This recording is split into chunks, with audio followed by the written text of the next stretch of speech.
नमस्कार। Chanakya IAS academy के daily current affair session में आपका स्वागत है। आज है 30 अगस्त और 30 अगस्त से जितने भी महत्वपूर्ण प्रश्न बनते हैं हम उन पर चर्चा करेंगे। हमारा आज का पहला प्रश्न है, हाल ही में राष्ट्रीय खेल दिवस कब मनाया गया है? 25 अगस्त, 28 अगस्त, 29 अगस्त या फिर 30 अगस्त? तो अभी हाल ही में 29 अगस्त को राष्ट्रीय खेल दिवस मनाया गया है। भारत में राष्ट्रीय खेल दिवस हर साल 29 अगस्त को मनाया जाता है। यह हॉकी के दिग्गज मेजर ध्यानचंद सिंह की जयंती के उपलक्ष्य में मनाया जाता है। यह दिन हम सभी के लिए एथलीटों के योगदान, दृढ़ संकल्प और असाधारण उपलब्धियों और समाज को आकार देने में उनके प्रभाव को याद करने की याद दिलाता है। इस वर्ष के राष्ट्रीय खेल दिवस समारोह का विषय है, खेल एक समावेशी और फिट समाज को सक्षम बनाते हैं। हमारा आज का अगला प्रश्न देखेंगे। दुनिया भर में शुभ दिन थिरुओनम मनाया जा रहा है। यह मुख्य रूप से किस राज्य का त्योहार है? आंध्र प्रदेश, केरल, तमिलनाडु या फिर कर्नाटक? तो थिरुओनम केरल का एक प्रमुख राज्य त्योहार है। दुनिया भर में केरलवासी राज्य के सबसे बड़े सांस्कृतिक त्योहार ओणम के 10वें और सबसे शुभ दिन थिरुओणम मना रहे हैं। ओणम केरल का फसल उत्सव समृद्धि, धर्मनिरपेक्षता और सद्भाव का प्रतीक है। केरलवासी अच्छे पुराने दिनों की याद में धर्मात्मा और पौराणिक राजा महाबली की यात्रा का स्वागत करते हुए यह त्योहार मनाते हैं। थिरुओणम को उसके सभी सांस्कृतिक और पारंपरिक गौरव के साथ मनाया जा रहा है, जो मन में आशा जागृत करता है। हमारा आज का अगला प्रश्न देखेंगे। हाल ही में किसने पहला EBL लेन देन पूरा करने के लिए मैप ट्रांसको के साथ साझेदारी की है? DBS, वर्ल्ड बैंक, विश्व स्वास्थ्य संगठन या फिर इनमें से कोई नहीं? तो अभी हाल ही में DBS यानी डेवलपमेंट बैंक ऑफ सिंगापुर ने EBL लेन देन पूरा करने के लिए मैप ट्रांसको के साथ साझेदारी की है। डेवलपमेंट बैंक ऑफ सिंगापुर ने कमोडिटी व्यापारी मैप ट्रांसको के साथ साझेदारी की। सिंगापुर और भारत के बीच शिपमेंट के लिए इलेक्ट्रॉनिक बिल ऑफ लैंडिंग के पहले लाइव लेन देन के पूरा होने की घोषणा की, जिसका उद्देश्य दोनों देशों के बीच वस्तु के लाइव शिपमेंट के डिजिटल व्यापार वित्त को सक्षम करना है। लेन देन ट्रेड ट्रस्ट ढांचे के तहत कार्यान्वित किया गया था, जो इन्फोकॉम मीडिया डेवलपमेंट अथॉरिटी की एक पहल और एंटरप्राइज सिंगापुर द्वारा समर्थित है। हमारा आज अगला प्रश्न देखेंगे। हाल ही में किसने मिस अर्थ इंडिया 2023 का खिताब जीता है? अंजुम सेन, प्रियन सेन, प्रिया मलिक या फिर इनमें से कोई नहीं? तो अभी हाल ही में प्रियन सेन ने मिस अर्थ इंडिया 2023 का खिताब जीता है। राजस्थान की प्रियन सेन ने मिस अर्थ इंडिया 2023 का खिताब अपने नाम किया है। प्रियन सेन साल 2022 में मिस राजस्थान 2022 की फर्स्ट रनरअप भी रह चुकी हैं। मिस अर्थ इंडिया 2023 कार्यक्रम का आयोजन दिल्ली के जवाहरलाल नेहरू स्टेडियम में आयोजित हुआ था। हमारा आज अगला प्रश्न देखेंगे। हाल ही में इसरो किस मिशन के दौरान व्योममित्र नामक महिला रोबोट को अंतरिक्ष में भेजने की तैयारी कर रहा है? Gaganyaan mission, Aditya mission, mission Chandrayaan या इनमें से कोई नहीं?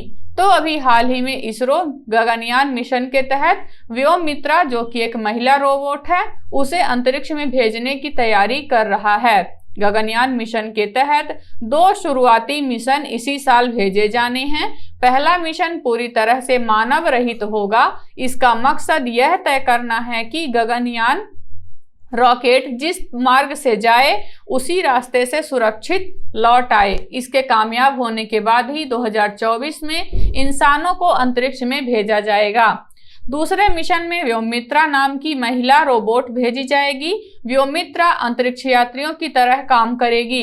यह गगनयान के क्रू मॉड्यूल को पढ़ेगी और जरूरी निर्देशों को समझेगी भी। साथ ही ग्राउंड स्टेशन में मौजूद टीम से संपर्क कर बात करेगी।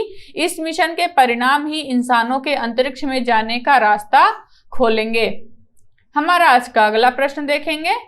हाल ही में कौन वर्ष 2023 में भारत का पहला यूनिकॉर्न स्टार्टअप बना है? स्विगी, जेप्टो, रोजर पे या फिर स्पेस एक्स? तो अभी हाल ही में जारी रिपोर्ट के अनुसार जेप्टो भारत का पहला यूनिकॉर्न स्टार्टअप बना है। जेप्टो इस साल यानी 2023 का पहला यूनिकॉर्न स्टार्टअप बन गया है। अभी तक देश में 108 यूनिकॉर्न स्टार्टअप थे, लेकिन अब इस लिस्ट में जेप्टो की एंट्री के बाद यूनिकॉर्न स्टार्टअप्स की संख्या 109 हो गई है। हमारा आज का अगला प्रश्न देखेंगे। हाल ही में किसने क्रू 7 मिशन को अंतरराष्ट्रीय अंतरिक्ष स्टेशन में प्रक्षेपित किया है? इसरो, नासा, जाक्सा या फिर स्पेस एक्स? तो अभी हाल ही में नासा द्वारा क्रू 7 मिशन को अंतरराष्ट्रीय अंतरिक्ष स्टेशन में प्रक्षेपित किया गया है। क्रू 7 एजेंसी के वाणिज्यिक क्रू कार्यक्रम के हिस्से के रूप में नासा और एलन मस्क के स्वामित्व वाले स्पेस एक्स द्वारा संचालित 8वीं उड़ान है। अंतरिक्ष स्टेशन पर अपने प्रवास के दौरान क्रू 7 अंतरिक्ष यात्री चंद्रमा, मंगल और उससे आगे के मिशन की तैयारी के लिए 200 से अधिक विज्ञान प्रयोग और प्रौद्योगिकी प्रदर्शन करेंगे। अनुसंधान में अंतरिक्ष स्टेशन के बाहरी हिस्से से माइक्रोबियल नमूनों का संग्रह किया जाएगा। हमारा आज का अगला प्रश्न देखेंगे। हाल ही में भारतीय सेना और सड़क सीमा संगठन ने किस राज्य के अंजा जिले में बेली ब्रिज का उद्घाटन किया है? हिमाचल प्रदेश, उत्तराखंड, लद्दाख या फिर मेघालय? तो अभी हाल ही में हिमाचल प्रदेश के अंजा जिले में बेली ब्रिज का उद्घाटन किया गया है। भारतीय सेना और सड़क सीमा संगठन ने हिमाचल प्रदेश के अंजा जिले में बेली ब्रिज का उद्घाटन किया है।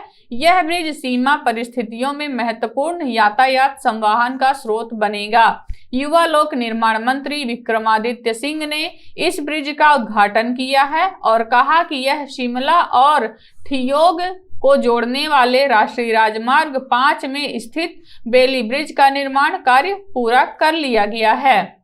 हमारा आज का अगला प्रश्न देखेंगे। हाल ही में किस देश ने दृष्टिबाधित लोगों को निशानेबाजी करने के लिए उपकरण विकसित किया है? जापान, जर्मनी, फिनलैंड या फिर रूस? तो अभी हाल ही में जर्मनी ने दृष्टिबाधित लोगों को निशानेबाजी सीखने के लिए कुछ उपकरण विकसित किए हैं। जर्मनी ने दृष्टिबाधित लोगों के लिए एक उपकरण विकसित किया है। इस डिवाइस को पहली बार भारत लाया गया है और पुणे में दृष्टिबाधित लोगों को दिया गया है। यह उपकरण दृष्टिबाधित निशानेबाजों के लिए लक्ष्य देखने का काम करेगा। जब दृष्टिबाधित लोग मुख्य घेरे के करीब आते हैं तो यह उपकरण उन्हें एक संकेत भेजता है। यह उपकरण अब दृष्टिबाधित एथलीटों को एक और विश्व स्तरीय खेल में भाग लेने में सहायता देगा। हमारा आज का अगला प्रश्न देखेंगे। हाल ही में प्रधानमंत्री नरेंद्र मोदी ने रोजगार मेले में कितने युवाओं को ज्वाइनिंग लेटर प्रदान किया है?